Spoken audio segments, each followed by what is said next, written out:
So I appreciate you guys for coming out. I'm not gonna waste your guys' time. We're gonna get right into it, okay? So I'm not usually the man to gatekeep things, but one thing I will gatekeep is my music. Because my music is like Russian roulette. You just truly never know what you're gonna get. 1 minute I'm in a gang ready to do a drill.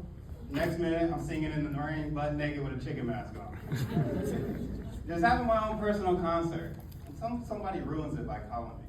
It's never just a regular phone call. They get crazy and they'll FaceTime me. Don't FaceTime me if it was possible to text me.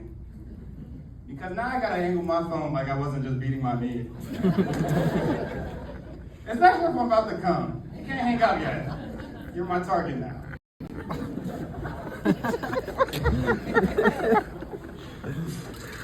But I remember when times were so easy and we had no responsibilities. Like going to the doctor was easy because my mom did everything for me. She did the paperwork and she said those big ass words with the doctors. But now that it's my responsibility, I'd rather just Google how long I can live with internal bleeding. But not just that, I really hate answering their questions. Like, why am I here? I'm hurting. What are my symptoms? Pain. Sex? Hell yeah, I'm not boring.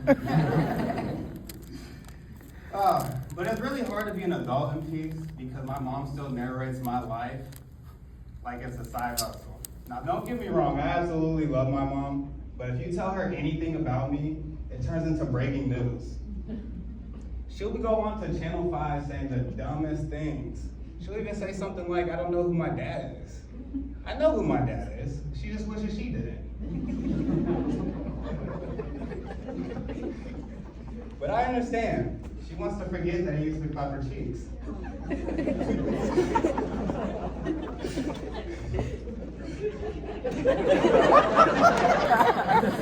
Sorry, Mom. But they were doing that up until my dad decided to go get some milk. Which he did, but he took it to another family's house. He didn't do a grocery run, he signed a contract with a new family. So I'm staring out the window, dry mouth, while they pour up like they got sponsored by 2% and stability. And that comes with a lot of trauma. See, me, I process trauma differently. Like, I go to the strip club, not for booty and movies, but I go for the advice. I mean, don't get me wrong, booties and movies are nice. I'm depressed, not crazy. But a lap dance and a deep conversation with a stripper? That's way cheaper than therapy. She'll be on your lap dancing, asking you what's wrong, and you just get to vent about how you had to eat your cereal with water. But I faced real problems growing up. Like, everybody always asking to feel my hair, as if I'm some exotic petting zoo. Most of the time, they didn't even ask. They were just hands-on, like it was built a biracial workshop. This one time, I went to school with a fresh haircut, and by lunch, my hair had more fingers in it than a porn star.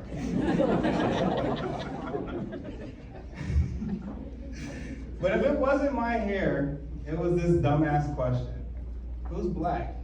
Your dad or your mom? As if that shit matters. But I guess since my dad's black, I get the rhythm, but since my mom's white, I can't use it.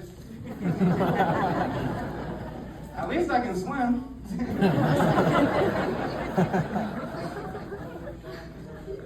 But the biggest problem I face today is in the wintertime. Because in the winter, my skin forgets that I'm mixed. I'll go from light skin to white people seasoning, like my melanin put in for PTO. In December, I look like the only one to survive a horror movie, and by February, I'm everybody's financial advisor.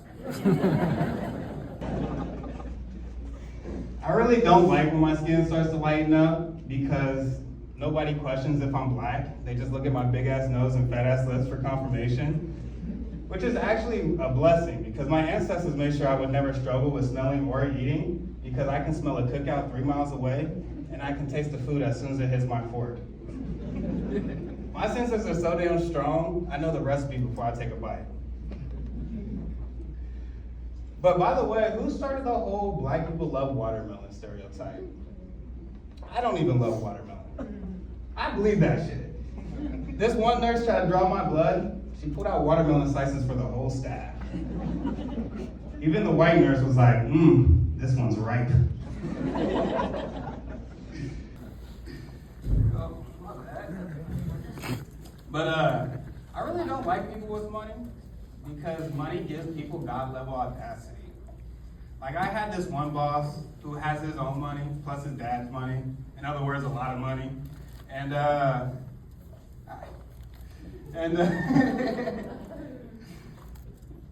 his dad had money, he had money, so they have a lot of money. Well, the more I worked with him, the more he seemed like he needed a friend. So as I was working with him, he realized that I didn't have money like him. I couldn't go band for band with him. So he would pay for literally everything. We'd go out to eat, we'd go to the bars.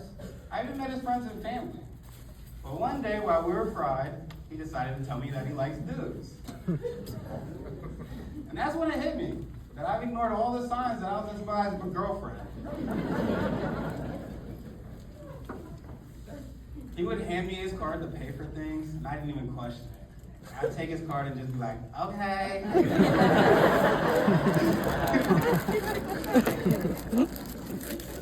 And I thought women was easy. Oh, man. But I never know what I get myself into until it's too late. Like, most of my relationships have been emotional pyramid schemes.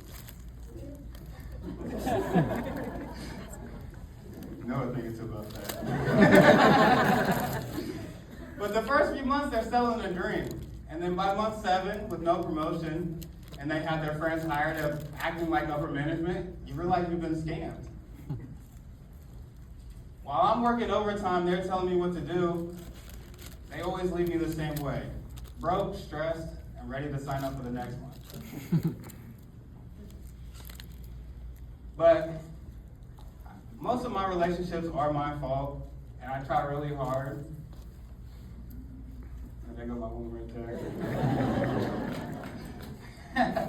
But most of the relationships have been my fault. I try really hard, but it's so hard because my mind wanders really easy.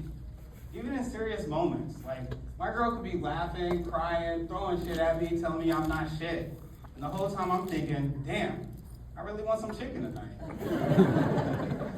And now she's telling me I don't care, which I do, just not on an empty stomach. But she wants me to open up more, and it's hard. She wonders why it's hard to open up. I'm not a prostitute. I don't just open. I need to feel safe, fed. I'm light-skinned, bitch. Oh. I appreciate you guys. That's all I got.